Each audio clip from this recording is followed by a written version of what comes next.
ఇప్పుడు మీ ఇద్దరిని ఒక చిన్న ప్రశ్న అడుగుతాను, ఈజీగా ఉంటది, సింపుల్ గా ఆన్సర్ చెప్పేయచ్చు. అడుగు.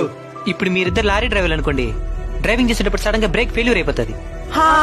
ఎదురుగా రోడ్డు మీద 10 మంది పిల్లలు గుంపుగా ఆడుకుంటూ ఉన్నారు.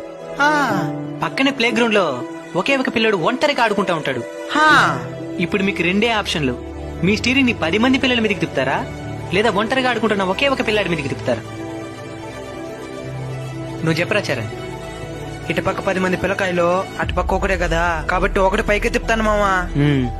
నువ్వురా గిరి? 10 మంది పిల్లల బదులు ఒకడు పోవడమే ధర్మం. ధర్మం.